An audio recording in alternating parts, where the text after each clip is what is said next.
Third lecture है कि अब वो ट्रेड्स क्या होने चाहिए जिससे जिंदगी खूबसूरत गुजर सके, किरदार में वो क्या हमारे एट्रीब्यूट्स होने चाहिए, और that's why the best character आज के लेक्चर का नाम है।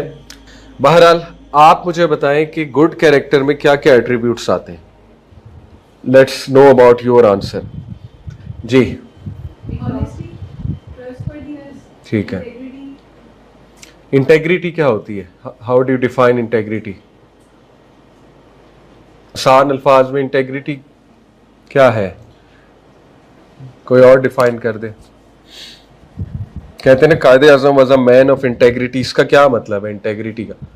ऑनेस्टी, ट्रस्ट वर्दीनेस तो समझ आ गया। इंटेग्रिटी क्या होता है? ठीक है, ज़मीर। ओके, और कुछ?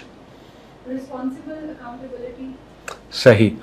इंटेग्रिटी इन शॉर्ट, ये आंसर्स ठीक है, लेकिन ये कि टू बी प्रिसाइज इंटेग्रिटी होता है कि अपने रूल्स पे पक्का होना, जो आपके रूल्स हैं उन पर पक्का हो जाना। ठीक है, और कुछ एट्रीब्यूट्स आपके जहन में आते हैं? रिस्पेक्ट, गुड जी। अच्छा किरदार, एक ऐसे मैंने पढ़ा था ए लेवल्स में, गुड कैरेक्टर बिल्डिंग के ऊपर। उसमें उसने ऑथर ने बड़ी ज़बरदस्त बात की थी। उससे कहा था कि अगर किरदार सिर्फ ये चीज़ें ना, ऑनेस्टी, पंक्चुअलिटी, इंटेग्रिटी, क्योंकि हमारे जहन में सबसे पहले यही नाम आते हैं। ये नाम इसलिए आते हैं क्योंकि हम एक कॉरपोरेट वर्ल्ड में रह रहे हैं। ठीक है, एक कैपिटलिज्म की दुनिया में रह रहे हैं जिसमें मेन मकसद हमारा बना दिया गया कॉरपोरेट की जॉब करना। तो जाहिर है इसीलिए हमारे जहन में सबसे पहले वो जॉब रिलेटेड एट्रीब्यूट्स आते हैं कि ऑनेस्ट होना जॉब पे, और इंटेग्रिटी वाला होना, बहुत ज़्यादा पंक्चुअल होना।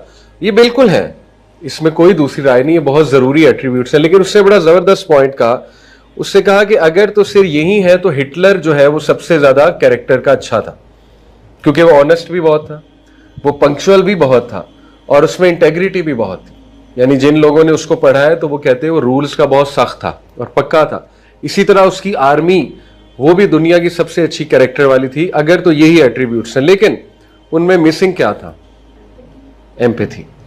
साबित हुआ कि सबसे अव्वलीन कैरेक्टर एम्पैथी है, कैरेक्टर का ट्रेट। ठीक है, क्योंकि एम्पैथी इंसान को इंसान बनाता है। अगर एक बुरा इंसान पंक्चुअल है, ऑनेस्ट है, इंटेग्रिटी वाला है, तो आप सोचें वो क्या तबाही मचाएगा।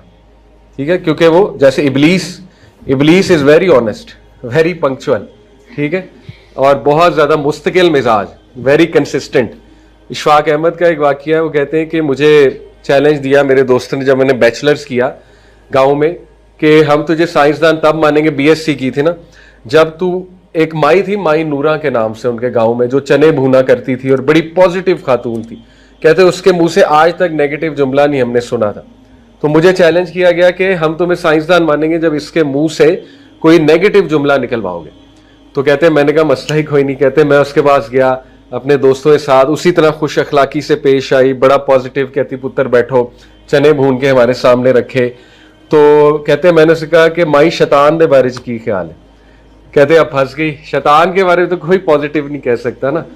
तो कहते एकदम खामोश हो गई, नीचे देखा, फिर मुस्कुरा कर मेरी तरफ देखा, तो कहती कि पुत्र मुश्किल मिजाज बड़ा है। तो बात तो सही है, ठीक है, कि है तो खबीस, रजीम, लानती, लेकिन मुश्किल मिजाज देखे कितना है। तो साबित हुआ कि कैरेक्टर में एम्पैथी बहुत ज़रूरी है, क्योंकि अगर एक गलत बंदा मुश्किल मिजाज हो गया और पंक्चुअल हो गया, ऑनेस्ट हो गया, तो फिर वो बहुत तबाही फेरेगा। एनीवे, मैं आपको बता रहा था कि जितने कमाल लोग के आप शजरा नसब को निकालें तो आपको उनमें किरदार कॉमन नजर आएगा, कि किरदार बहुत कमाल का था, इसीलिए आज उनकी गुड रेपुटेशन जारी है। आप देखें हजरत इब्राहिम के बारे में अल्लाह ने कहा कि इब्राहिम को हमने हसना अता किया। हसना क्या है? जो हम दिन रात मांगते हैं, रब्बना आतिना फिद दुनिया हसना व फिल आखिरती हसना वकीना अज़ाबन नार। अब सोचने की बात है, दुनियावी एंगल से देखा जाए तो उनके पास क्या था? इब्राहिम सलाम के पास दौलत तो इतनी को ख़ास नहीं थी। दूसरा, दुनियावी तौर पे मुश्किलात भी बहुत थी, अल्लाह ने बहुत टेस्ट किया उन्हें। यानी वालिद के साथ नहीं बन सकी, वालिद ने निकाल दिया, हिजरत की, सफ़र बहुत किया, फिर बच्चा था छोटा इस्माइल, उसको कहा अल्लाह ने कि ज़िबा करो, बहुत मुश्किल टेस्ट है। ठीक है, फिर औलाद काफ़ी देर बाद दी अल्लाह ने, 86 साल में पहली औलाद हुई, उसके बाद सेकंड औलाद। तो दुनियावी एंगल से देखा जाए तो हम कह सकते हैं कि यार ये तो मुश्किलात ज़्यादा नज़र आ रही। हसना कहाँ पे है? हसना है गुड रेपुटेशन, ठीक है। हसना की अगर सही आप तशरीह देखें, वो है ये गुड रेपुटेशन। आज दुनिया इब्राहिम को जानती है अलैहिस्सलाम को, और ना सिर्फ जानती है, सलाम करते हैं, कमा सल्लैता अला इब्राहिम। ये होता है हसना, ठीक है। दुनिया में हसना गुड रेपुटेशन है। गुड रेपुटेशन उसी को मिलती है जो किरदार में अच्छा है। हो ही नहीं सकता किसी बुरे किरदार वाले को गुड रेपुटेशन मिल जाए। आरजी तौर पे लोग उससे डरेंगे उसकी पावर की वजह से। जैसे वो मरेगा तो उसके बारे में बातें शुरू हो जाएंगी, ठीक है। तो ये मांगना चाहिए अल्लाह से अच्छा किरदार। इसीलिए ये हदीस बहुत खूबसूरत है। लेट्स स्टार्ट विद दिस हदीस। प्रॉफिट सल्लल्लाहु अलैहि वसल्लम ने कहा, the best of you are those who live the longest and are the best in character. इससे साबित होता है कि जब भी लंबी उम्र मांगे अपने माँ बाप के लिए, अपने लिए, तो साथ में अच्छा अखलाक और अच्छा किरदार भी मांगे, क्योंकि इसके ऑपोजिट बात भी दुरुस्त है, वो इसी हदीस का हिस्सा है। The worst of you are those, तुम में से बदतरीन वो हैं जिनकी उम्र लंबी है और वो किरदार में बहुत बुरे हैं, क्योंकि ऐसा इंसान जो है वो फिर बहुत ज़्यादा करप्ट होगा, बहुत तहलका मचाएगा, दुनिया में बहुत फितना मचाएगा। तो लंबी उम्र जब भी मांगे तो अच्छा किरदार भी अल्लाह से मांगे, ठीक है।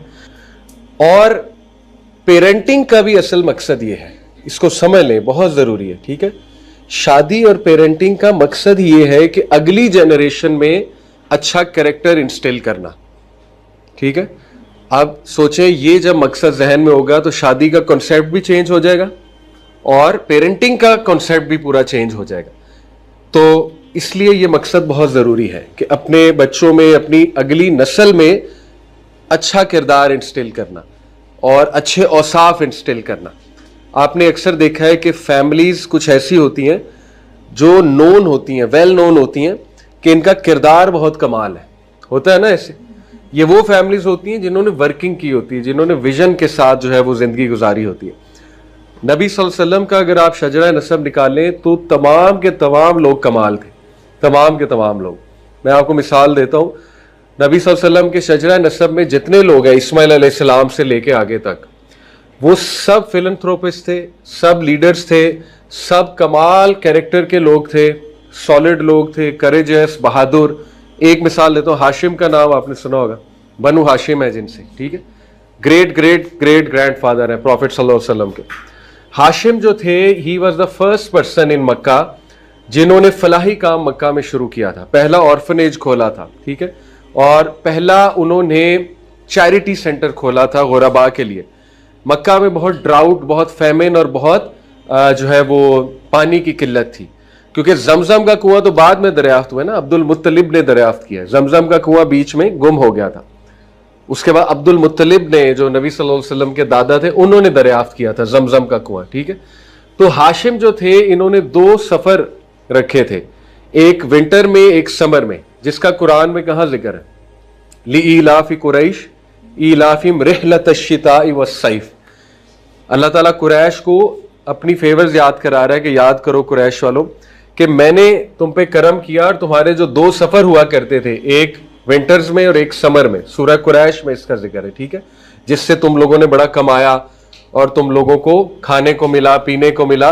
तो ये 2 सफर की इनिशिएशन हाशिम ने की थी, नबी सल्लल्लाहु अलैहि वसल्लम के जो ग्रेट ग्रेट ग्रैंडफादर थे। और इन 2 सफरों का मकसद बहुत नेक था। मकसद देखें कितना नेक था। तिजारत सेकेंडरी पर्पस था कि तिजारत होगी, मेन पर्पस ये था कि जो प्रॉफिट आएगा उससे गुरबा, मसाकीन और यतीमों की कफालत की जाएगी और उनको खाना दिया जाएगा, पानी दिया जाएगा। तो हुआ ऐसे कि एक सफर पे इनकी वफात हो गई हाशिम की, और आप हैरान हो जाएंगे फौत कहाँ हुए और दफन कहाँ है, गजा में। आप बेशक गूगल कर लें, हाशिम जो है ये फौत हुए गजा में, फलस्तीन में, और दफन भी वहाँ है।